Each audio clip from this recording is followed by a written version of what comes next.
Hello guys, welcome back to my YouTube channel. अगर आप हमारे चैनल पर नए आए हो तो प्लीज़ चैनल को सब्सक्राइब करना ना भूले। तो चलिए बिना टाइम को वेस्ट करते हुए आज की कहानी की शुरुआत करते हैं। कहानी की शुरुआत में हम कुछ लोगों को देखते हैं जो एक खदान में काम कर रहे होते हैं। तभी वहाँ एक धमाका होता है और ओलिवर नाम का एक आदमी जो उस खदान में काम कर रहा था उनकी मदद के लिए भागता है और लोगों को बाहर निकालता है। पर उनमें से एक टेडी नाम के आदमी की मौत हो जाती है और उसकी डेड बॉडी को घर पहुँचाया जाता है। इसके बाद हम पार्टी में कोनी नाम की एक खूबसूरत लड़की को देखते हैं। तभी उसके पास एक आदमी आता है जिसका नाम क्लिफर्ड चैटरली था। वो बहुत अमीर था। कुछ देर तक बातें करने के बाद वो दोनों एक दूसरे से इम्प्रेस हो जाते हैं और साथ में डांस करने लगते हैं। लेकिन कोनी के दोस्त डनकन को ये बिल्कुल पसंद नहीं आता क्योंकि वो भी कोनी से प्यार करता था। इन दोनों की ये मुलाकात प्यार में बदल जाती है और दोनों शादी कर लेते हैं। शादी के वक्त वो दोनों ये कसम खाते हैं कि वो दोनों हमेशा एक दूसरे के लिए वफादार रहेंगे और कभी भी एक दूसरे का साथ नहीं छोड़ेंगे। उन दोनों की मैरिज लाइफ बहुत अच्छी चल रही थी। लेकिन कुछ दिनों बाद क्लिफर को सेना में जाना पड़ता है क्योंकि वो एक सोल्जर था। वहीं जंग के दौरान क्लिफर घायल हो जाता है और उसे घर वापस भेजा जाता है। आज क्लिफर के घर आने का समय था।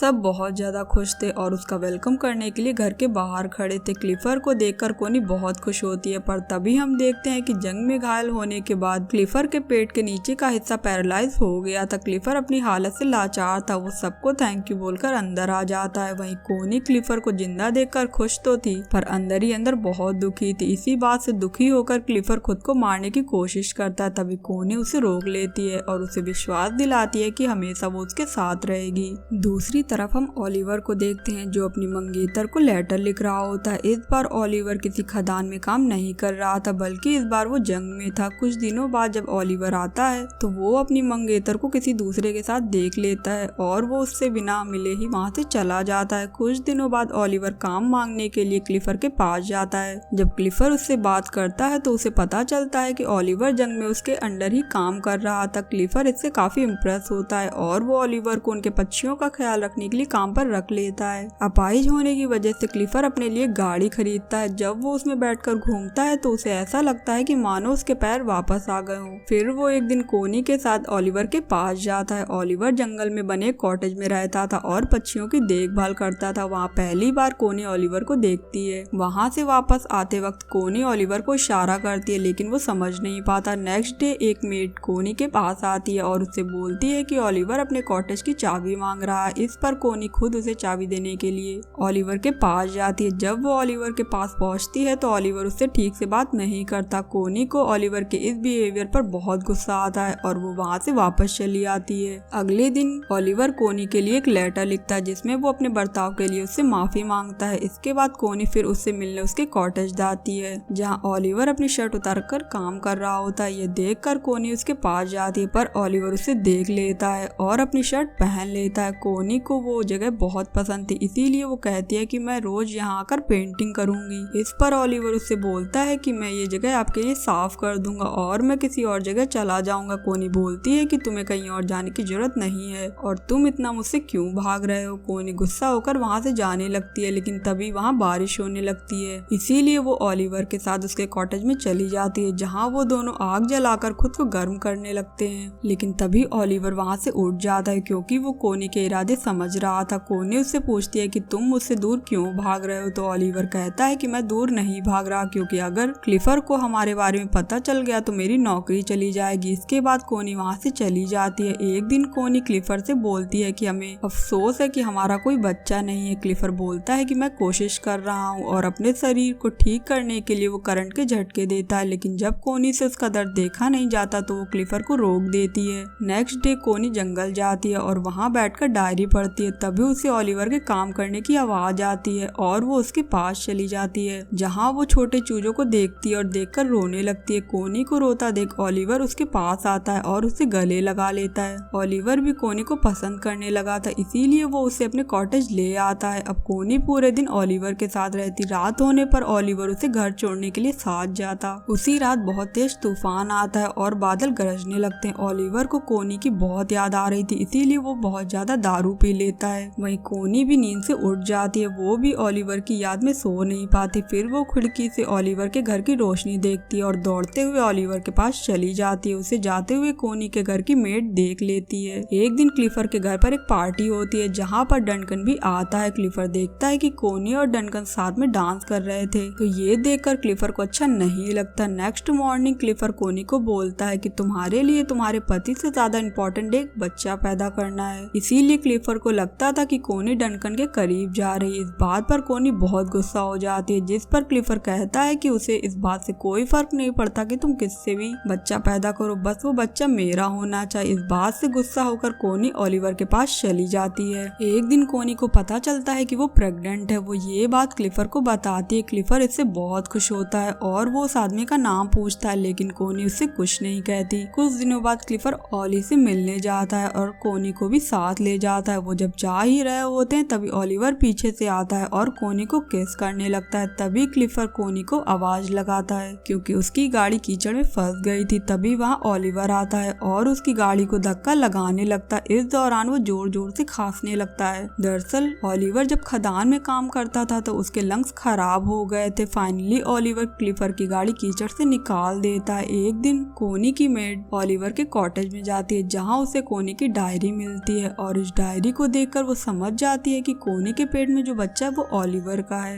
एक दिन क्लिफर आने वाले बच्चे की खुशी में पार्टी देता है। तभी वहाँ मेड आती है। वो क्लिफर से बता देती है कि कोनी के पेट में जो बच्चा है वो ओलिवर का है। कोनी जब क्लिफर से मिलने जाती है तो वो उससे बहुत नाराज होता है। इसके बाद कोनी मेड के पास जाती है और उससे पूछती है कि तुम्हें ये सब किसने बताया, पर वो मेड कोनी से कुछ नहीं बताती। इस बात पर कोनी रोने लगती है और वो बोलती है कि वो ओलिवर से बहुत प्यार करती है। तब मेड उससे माफी मांगती है और कहती है कि जल्दी ओलिवर के पास जाओ वरना तुम्हारा पति उसे मार देगा। इसके बाद कोनी भागकर ओलिवर के कॉटेज जाती है, लेकिन वहाँ कोई नहीं होता। ये देखकर वो रोने लगती है। तभी वहाँ ओलिवर आ जाता है। ये देखकर कोनी उसे गले लगा लेती है। इसके बाद कोनी क्लिफर के घर आती है और उससे डिवोर्स मांगती है, लेकिन क्लिफर उसे मना कर देता है और ओलिवर को बुलाने के लिए कहता है। जब ओलिवर वहाँ आता है तो उन दोनों में बहस होती है। फाइनली कोनी और ओलिवर क्लिफर के घर को छोड़कर चले जाते हैं। उनके जाते वक्त क्लिफर वहाँ आता है और कोनी को तलाक देने के लिए मान जाता है। अब कोनी और ओलिवर हमेशा के लिए दूर चले जाते हैं और हमेशा साथ रहते हैं। इसी के साथ स्टोरी यहीं एंड होती है। स्टोरी पसंद आई हो तो प्लीज वीडियो को लाइक और चैनल को सब्सक्राइब करना ना भूलें।